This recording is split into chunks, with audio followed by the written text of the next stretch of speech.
YouTubers, this is the alien back in the house with another video. Today we're going to be looking at this pleb on the screen that we are seeing. Now, the background story behind this pleb is there's a company known as The Verge. The Verge basically indulge themselves in technology, and they decided to kidnap this hobo off the street, shave his beard, give him a bit of money, a t-shirt, and told him, you know what, make this PC for us. And this shit show was born. And people then started to review this video and started doing commentaries and parodies with this video. And when they realized that shit, we fucked up, The Verge started issuing copyright strikes and threatening to sue many YouTubers. And when YouTube found out that their copyright strikes are not holding up, The Verge were like, shit, we better remove this video and not apologize and just forget this even happened. So this video then was removed off the internet, and many people have this archived, which is now why many YouTubers are now reviewing this recently. And before I continue, a little disclaimer: Verge, if you somehow come across my video and you're like, shit, he's a little brown dude with a bald head with glasses on in the middle of the night in his room reviewing another brown dude that you most likely kidnapped off the street, gave him a bit of money and decided to tell him to build a PC, and you decide to copyright strike me, I don't give a fuck, bruv. I'll find you and stick my foot down your asshole so far that your grandma's gonna feel it. So think before you even try issuing me a copyright strike. Alright, Verge? Now let's look at this donut on the screen. So a few years ago, TC, our managing editor, built a gaming desktop, but it's kind of out of date and it's definitely not going to hold up for Battlefield 5. So... Wait, hold on a minute. So you built an entire rig for Battlefield 5. If you guys are aware of Random HD Gaming, I think it's called, he's a very good YouTuber and he looks at old hardware. He has time and time proven all the CPUs, no matter from which generation, even the second generation i7s, all the way up to the 6th, 5, 4, even the third generations i7, i5s, they still hold up till this day with 1080p 60 FPS gaming with certain GPUs. So if you have a freaking PC that's a few years old, why don't you just stick in a fucking GPU and call it a fucking day, you donut of a fucking individual, instead of making yourself look like this on this shit show of a build.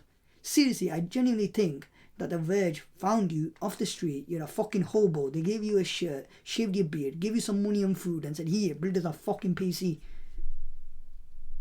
Oh, let's build a new one. You can build a gaming desktop for around $1,000. Oh, you can build a gaming desktop? Oh, I didn't know that. I was hoping mine just randomly materialized in my room as I walked in. Thanks for telling me you can build one. They don't fucking know. But I want to go all out, so I spent around $2,000. That is not a $2,000 or £2,000 bill, bro. That's nowhere even close. You got robbed. A PC like this is going to be able to play most games at ultra settings. So, what do you need to build a desktop? Well, of course, first you need a table. You need a table? Jeez, I didn't know you need a table. You know what I do? I just get a bunch of ghosts, you know, literal ghost spirits, to levitate my PC in midair, and that's how I build mine. Bro, who needs a fucking table? You fucking donut. Preferably not metal. If it A metal table? Bruh, you might as well list every single one of them. Metal, plastic, fucking glass. Why the fuck would you have a metal table? Most tables are wood or glass. The fuck are you gonna build a metal table for? Fucking doorknob. It's going to be metal, have an anti-static working surface layered on top of it, a thermal paste applicator, an Allen wrench, some tweezers to tighten up the... Them are not tweezers, they're cable ties. Unless you're shoving that Allen wrench up your ass. I have got over 20 years of experience building PCs, and I have never used an Allen wrench. And a fucking spatula. Why the fuck would you need a spatula? You just put a blob of thermal paste in the middle and put the heatsink on. The fuck would you need a spatula for? Wires, a Swiss Army knife, which hopefully... has a Phillips head screwdriver in it. A Swiss Army knife, and you're hoping he has a Phillips head screwdriver in it. What's wrong with one of these? And why a Swiss Army knife? What are you gonna do? Take your PC out into the wild and teach you how to survive? The fuck do you need a Swiss Army knife for? And last but not least, an anti-static bracelet, which is to protect you. That is not an anti-static bracelet. This is an anti-static bracelet. What you got on there, my son, is one of those bracelets that people wear when they go on rallies and protests, and they put on a bracelet saying "Save the fucking trees," and you see a bunch of people basically haggling around trees and hugging them. You're a fucking tree hugger. That's what that is. That's a bracelet for fucking save the fucking trees. You fucking bellend. That ain't saving anyone, bruv. That ain't saving shit. That is no anti-static bracelet, that there. I don't know what the fuck are you talking about, you fucking tree-hugging muppet. And the parts. These are the parts you're going to need, but more importantly, before we get there, we need to understand what these parts are doing and how they interact with one another. To better understand the parts that make up a... So you buy all the parts first, and then you explain how the parts work. Wouldn't you want to explain how the parts work first, and then show... Genius level intellect there. Fucking donut. Desktop. Let's try to understand them individually. The processor is like the computer's brain, a base of calculations that control everything the computer does. The motherboard is like the foundation, serving as a main structure for all other parts to be added to. The motherboard serves as a structure where all the other parts add on to. Really? I was hoping that I'd stick my CPU on the side panel of my case, get my RAM modules, ram them up my ass, and then just shove my GPU down my throat. And I was hoping that it'll work. I didn't know the motherboard was required to put everything on there. Thanks for telling me. It also allows the other parts to communicate with one another, which also makes it kind of like a nervous system. Graphics cards are responsible for rendering and processing visuals. Well, I don't know. I thought mine made me a cup of tea and toast regularly. I didn't know they render graphics and visuals. Into what you see on screen. Our PC's power supply is of course channeling electricity. Your PC power supply is channeling electricity. Mine's channeling cheese whiz. You're doing it wrong there, bruv. In that it adjusts and provides the right amount of energy to keep it running.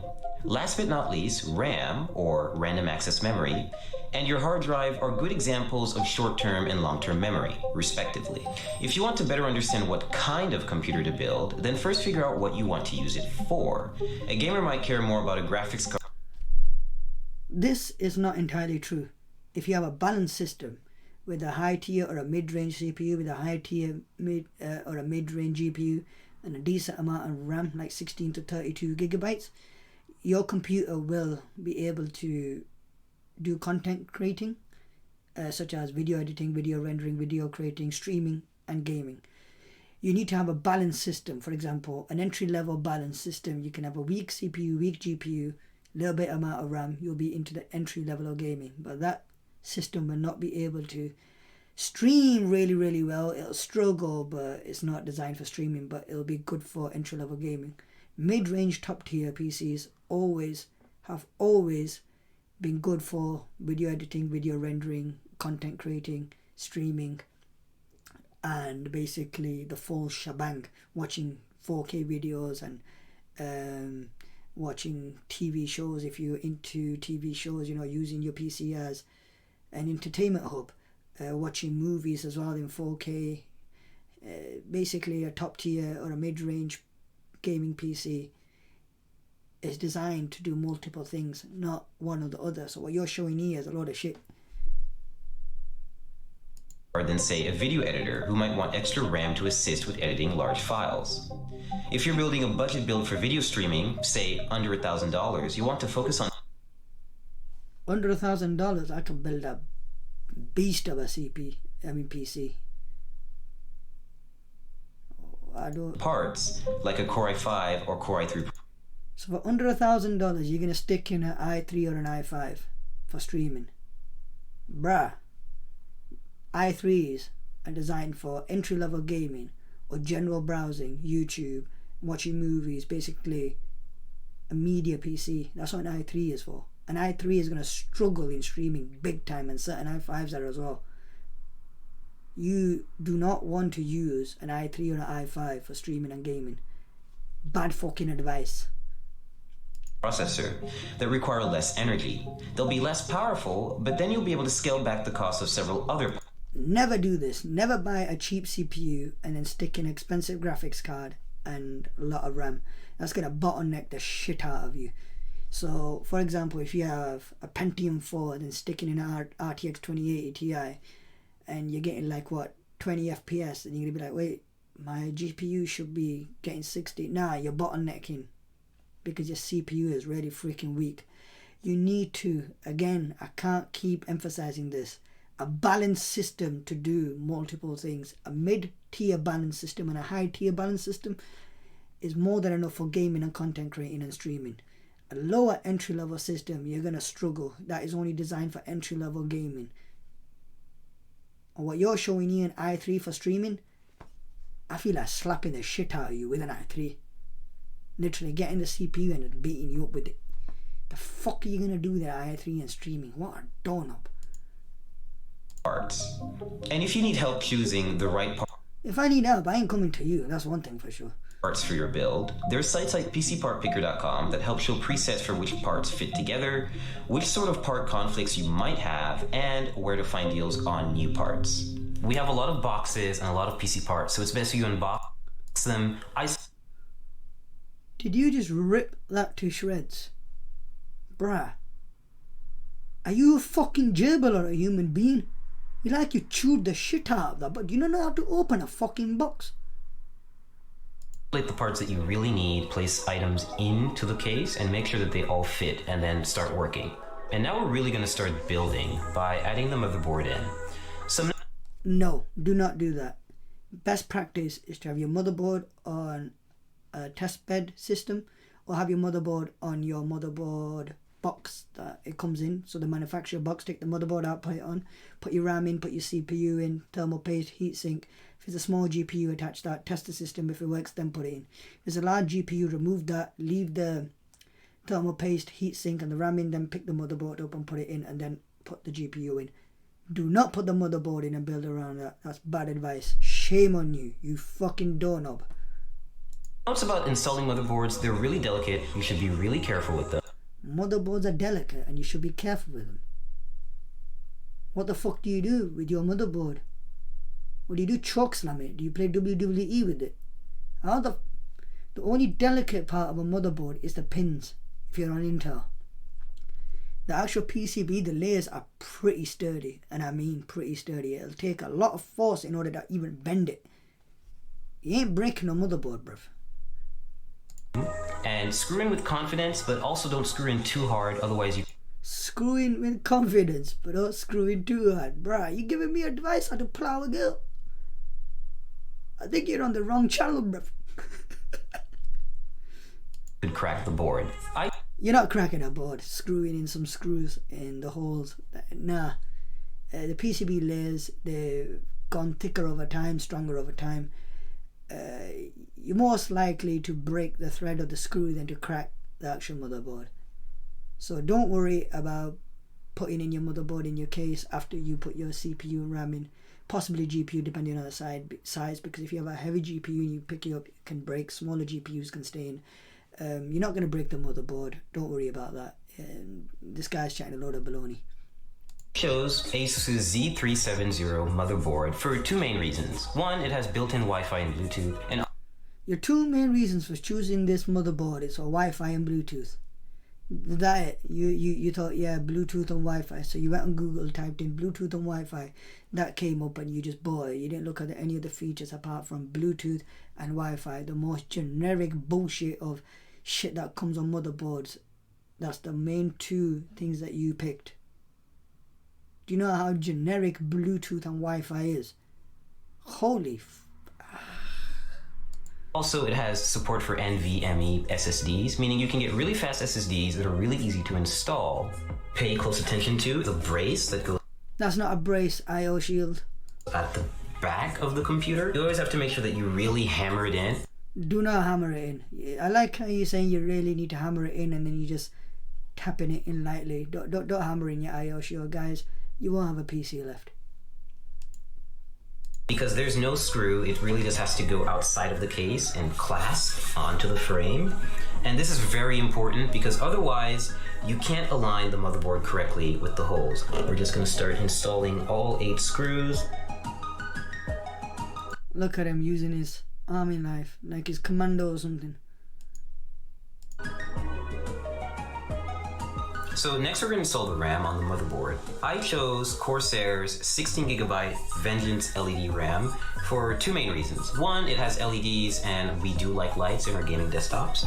Secondly, it's pretty fast RAM. It's 2666 2666 megahertz is not fast. Do not say it's fast. If you say it's fast, I'm going to slap the shit out of you if I ever meet you. That is slow when it comes to the spectrum of DDR4. Majority of people that are into the whole IT environment that build PCs know the minimum speed to get is around 3200 megahertz. People that are enthusiasts, they tend to go higher, 3400 megahertz, 4200 megahertz. They are enthusiastic level performance RAM, but 3200 megahertz, sometimes in some occasion 3400 megahertz are the RAM speeds that many people choose, and they are really fast in comparison to what you got. My grandma can outrun fucking 2666 megahertz. Donut. Megahertz, I believe, so it's pretty fast, and this motherboard... No, it's not pretty fast. Don't say it's pretty fast again. ...supports that speed, which is most important. Your motherboard supports the RAM speed. Well, how convenient. I thought you probably bought RAM that doesn't support your motherboard and you're just sticking it in for the sake of it. And why the fuck are you opening all 4 DIMM slots when you've only got 2 sticks? Open the slots first and just aligning the stick with the... No, you clearly put it in the RAM the wrong way around. The tooth on the fucking RAM stick, the little gap, it's nowhere near aligned with that. You can see the sticker is the wrong way around. 99% of the time when you install RAM, the sticker faces the other way, not this way. He's definitely installing the RAM. At least now it makes sense when he says RAM, when he said motherboards are fragile and you can crack them. When you're doing shit like this, you're definitely gonna crack either the RAM stick or the motherboard. So I think you're telling your own advice to yourself. Holy shit, that RAM, he's gonna break it. He's definitely gonna break that RAM stick. Middle of the strip, not with the end. No, don't try installing it like that. No, you're forcing it in wrong. That's the wrong way around. And just lining that up with the logo. So once you hear that solid clasp and you don't see the gold connectors on the side anymore. And now he's turned it around. As you see, the name faces Mina. That's how you should have your RAM, facing towards you with the name and the stick on the opposite side. But the best way to install RAM is to look at the little notch, the tooth gap, and align it with the actual slot on the motherboard. If it matches, then slot it in, because sometimes manufacturers might just swap the stickers around. But that's just one indication of the main indicator of installing RAM, which is that notch. Align it with the motherboard notch. That's all you need to remember. That's when you know the RAM is in. Step 3, we're going to Wait, hold on a minute. Have you installed your RAM together? No. Your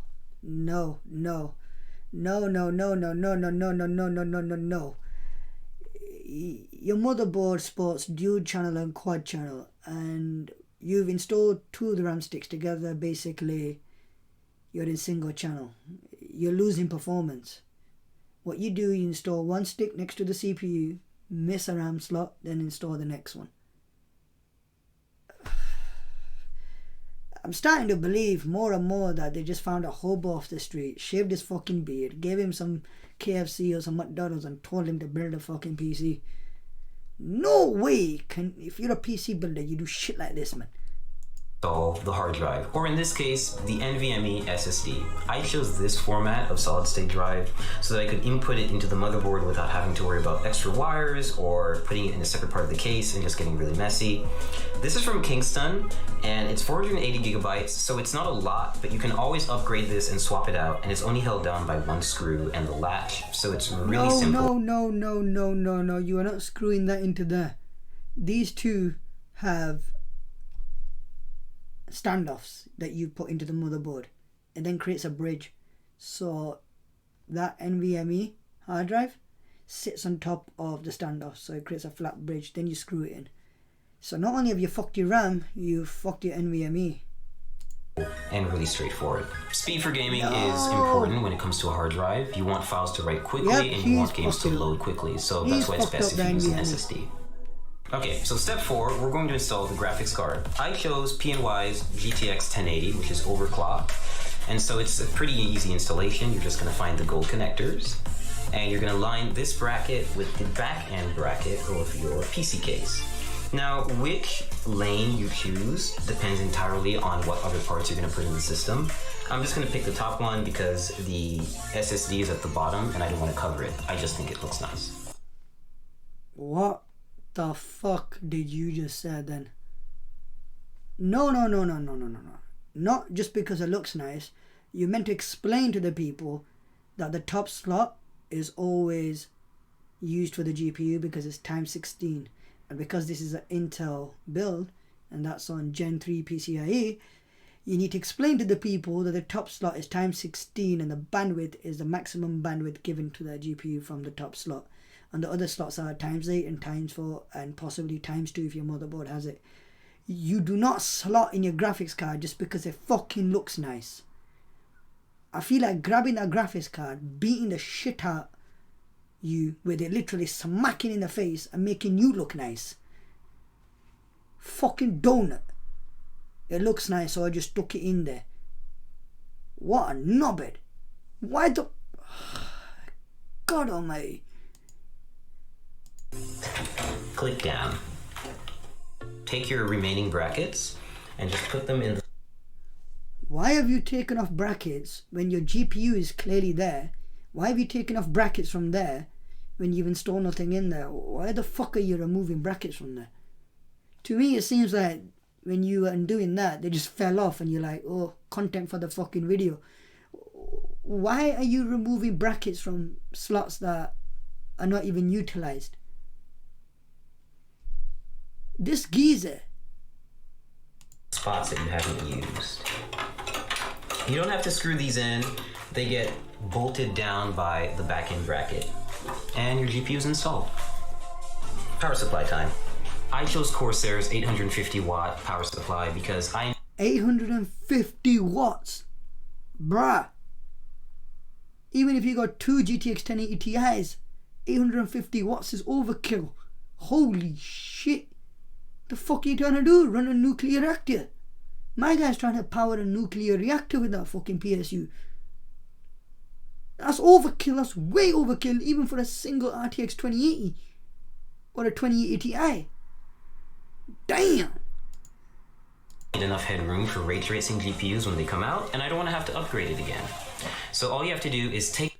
You don't want to upgrade it again, despite the fact you're upgrading a PC to play one game, and then you're going to upgrade it again with another GPU. So when you said you don't want to upgrade it again, that's a lot of bullshit, because you're already upgrading a PC to play one game and you're going to upgrade it again to play another game, which is upgrading. What a fucking doorknob. The brick and...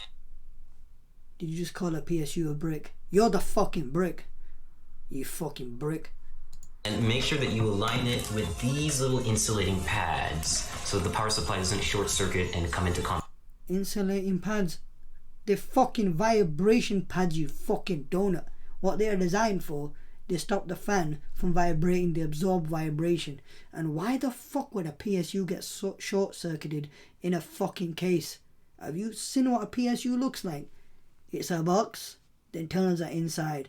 The exterior of the PSU protects the internals. Unless you're spilling water inside the fucking PSU or sticking some metal in there, you are not going to short circuit it. God almighty, this guy. contact with the rest of the system. So just take it in, slide it No, in nice and no, easy. no, you do not stick in a power supply that way. That case is designed in a way where the fan of the PSU should be the opposite way, because there's like a grill in front of the case panel. It's like a vent and it sucks in cold air. What he's done now, he's put the PSU the other way around, so that PSU is going to starve for air and it's going to blow up his entire house, take his grandma, his granddad, his dog, his cat, his hamster, him and his entire neighbours with him, because he installed the PSU the wrong way around. Holy shit, this guy's a fucking donut and a half. Until you have a snug fit, and then shift it to the back and make sure it's right up against the frame. I want to shove you in a fucking wheelie bin and roll that down a fucking hill. Now you just take the required screws and you tighten and screw in. So next step, we're going to install the CPU cooler. In this case, it's going to go on the top end of the case, and we're just going to have the hose hang out for a little while until we install the processor, which is going to come a little later. Always be sure to try to... So no fan. Install literally 0 fans. He's took off the plastic cover, so dust and shit is going on his thermal paste. Nice. Place it in the system first before you install it, because you can see it takes up a lot of space. But in this case, no pun intended, it fits Very funny, huh? in perfectly, and we're gonna start screwing it in. And so there's nothing special about this screwing in process. They're just really long screws because they... Is he using the long ass screws just to screw in the radiator? You fucking pleb. God almighty, I can't... Them screws are used to attach the fan and the radiator in a combination. So when you put the fan on the radiator, you put the long screw in so it holds the fan and the radiator in place. What he's done there, he screwed the screw right through the radiator and causing damage to it. So you fucked up your RAM, you fucked up your NVMe, and you fucked up your cooler. Well done. Please don't follow this advice. Look at other YouTubers. Don't follow this guy. Through the entire frame of the cooler, and they take forever. So next up, cables. Every power supply is going to come with a big bag of Velcro cables. No, not every power supply will come with a big bag of Velcro cables. Ever heard of modular, semi-modular, non-modular power supplies? Only modular and semi-modular, certain semi-modulars come with additional cables, or the cables that you actually require. Only certain modular cables give you additional cables that are spare just in case you mess up your current ones, or you want to attach more than one device and you don't have enough on the current cable. So no, not every PSU comes with a bag full of cables. Wrong advice. Completely wrong advice. It's kind of daunting at first, so you always have to find the ones that are... And always install your cables first on the power supply unit, then install the power supply unit in the correct way. Never fucking do what he's doing, installing the cables in after. Because when you putting the cable in the power supply unit and you're shoving it at the back of the motherboard and you're fiddling around, your arm or something can knock the RAM off, or you can potentially break something or bend some pins on a motherboard. So it's best to put everything on the power supply unit and then singly, in a singular manner, attach each cable so that you know which cable is which. And you know from the get-go, because you've got all the parts in front of you, you know what to attach, so you know which cables you are going to utilize. Don't do what he's doing. This can cause damage, because if you're attaching cables, like I said, and you're pulling them through, you can knock certain things off. There have been instances where people have installed modular PSUs and attached the cables in, and there are little pins on the motherboard for the RGB connectors or the front I/O, which he hasn't shown at all. So no one's going to know how to connect the front I/O. They're tiny little pins, so you can knock them off by doing what he's doing. Gonna fit. In this case, you need to match those cables with the correct descriptions on the power supply. Next step is we're connecting the power supply to the motherboard with a 24-pin cable. Surprised he knows what 24 pin is. We're just matching that cable from the motherboard, threading it through the back, and attaching the 24. As you can see there, you can see his hand. Usually on this side of the motherboard, many new motherboards this generation have a USB 3 header there, and sometimes it is at the bottom, but many motherboards I've seen the USB 3 header is where his hand is, and the fact that he's got it knuckled, as he's plugging that in, he can actually knock some pins. They're very fragile pins in the USB 3 header, and just say if the USB 3 header was at the bottom, there could be other pins like RGB connectors which you can break off. They're very delicate pins, and the way he's doing that can cause damage, so it's best to put the cables on the power supply first, so you know individually what you're putting in, and always look in front of your case so you know where you're plugging in, so you can actually directly see the ports and not what he's doing. Pin header to the power supply so that we can have one of the connections complete.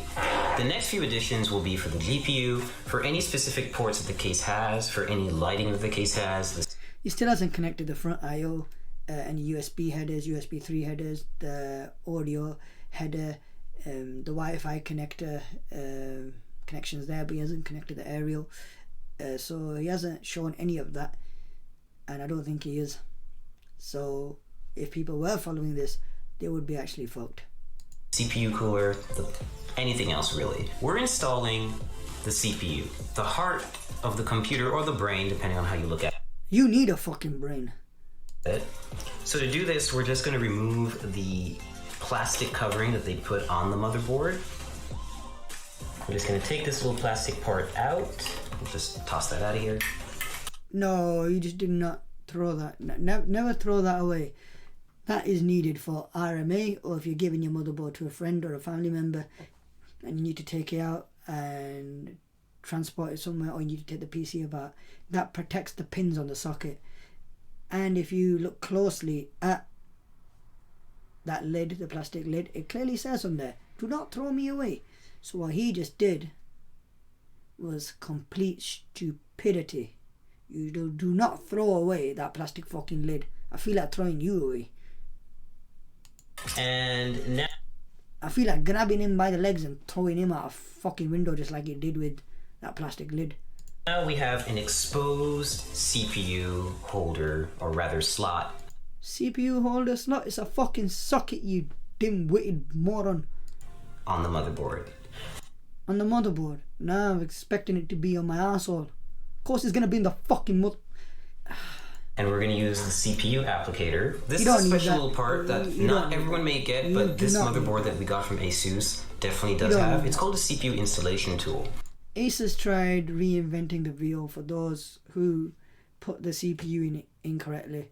They included that in the Z37 series and the generation before that. But many people complained them clips are causing more damage than they were actually helping. So ASUS in the later generations of motherboards, they stopped including that. That causes more fuckery than it actually solves issues. Do not use that. If you have an older generation motherboard, somehow you picked up and it contains that, bin it. Don't use it. It makes it really useful if... No, it doesn't make it really useful. You want to install a Core i7 hexa-core CPU. Yeah, we've got one. The way you said, yeah, we got one. Why is yours made out of pure gold or something? I swear every other Tom, Dick and Harry can just buy that off anywhere. And it's an 8th generation chip, and it's ready to go, and it supports overclocking. Please don't overclock your CPU. Don't do that. So what having this little installer does for you is it's basically a brace that you can... You call everything a fucking brace. Apply right to the CPU and light it up with... And do not touch the CPU like that. There are contacts on the CPU. If you get your finger on it, humans, the fingertips have oil, and you get oil onto the CPU, it can cause issues. So do not touch the tip of the CPU. You can grab it by the IHS and then just slot it directly into the motherboard. Do not touch the tips. Some people say it doesn't matter, but I genuinely do believe residue from your fingers can cause some problems with the CPU when you put it into the motherboard. The triangles that you'll see on the bottom left corners, and this will make it easier for us to apply it to the motherboard and then apply thermal paste and then apply a CPU cooler on top. and we're just going to carefully lean it down into the system and make sure that everything lines up, and we're going to clasp down on it and we'll be good to go. Hold on a minute, he's not even using. You just spent all that time talking about this fucking bracket over here, and you took it off and put it there because even you knew that this was not needed. So all that bullshit you chatted, you just took it out, and because the editor couldn't remove this from the editing, you just got a big F you. He literally spent all that time yapping about this bracket, and then what goes and happens, he doesn't use it. What a fucking donut. Yeah. So we're about to apply thermal paste to the CPU. Every CPU cooler actually comes with a bit of thermal paste already neatly applied. And not every CPU cooler comes with thermal paste. Some come with separate. You'll have to apply it yourself. Only your blob is needed. Circle around it, but it's usually not enough. It's good. It's usually not enough. That's more than enough thermal paste. Essentially PC building practice. Good PC building practice to add more thermal paste. Do you even have a brain? That's more than enough thermal paste. The fuck you putting more on? To have a little bit extra and layer it on top of the CPU. What the fuck is he doing? Are you painting the fucking Mona Lisa again? What are you doing? This fucking design? What is this donut fucking doing? The final portion is to add the CPU cooler to the top end of the processor. So you're going to see that there are 4 brackets, or rather like screws in here with brackets. Still hasn't moved the RAM sticks over. One there, miss a gap, or one there. You could just literally take that off and put it in that slot, but he's not, is he? Holders right here, and they're going to keep the cooler raised off the processor. Holy shit! How much fucking thermal paste does it? It looks like he called a pigeon over that had fucking diarrhea and the pigeon just shat all over his CPU. What the fuck has he done? God almighty, that's fucking insane. But it's also... If that was something like Arctic Silver 5 and he put the pressure of the block onto the CPU and that paste just spludged out, your motherboard is fucked, because Arctic Silver 5 is conductive. Certain thermal pastes are not conductive, but if that's Arctic Silver 5, you are fucked. I can't. Rah, that is insane. Going to be close enough to actually physically come in contact with it, like basically keep it cool. Take thumb screws like this. Take thumb screws like what? I can't see anything. I don't know what you're doing. I can't see shit. All I can see is a doorknob trying to do something, and he's telling us to do something which we can't see. And just screw them on. So screw what on? You didn't show us anything. Now that our internals are done, we're going to put... No, the internals are not done. Like I stated before, you didn't show the front I/O connectors. You didn't show any USB 3 or USB 2 connectors. The sound connectors you didn't show. The power button that comes with the I/O, you didn't show how to connect that. So the person or individuals following this will be fucked, basically. All the panels back on, which is the top glass, side glass, front glass, and of course the back panel where all this fun stuff is happening. See, there's that vent I was talking about. The PSU needs to be the opposite way so it can suck in air.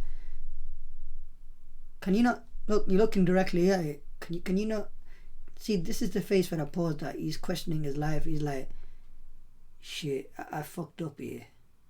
You know, I'm looking directly at the vent, and I put the PSU the other way around.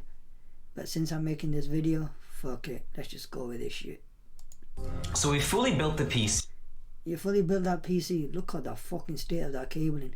It's like a rat's nest. It's like a rat crawled in there and just literally moved all the cables around. What? And your fucking cable over here is just over the motherboard. Your hose for the tubing for the radiators on top of your GPU.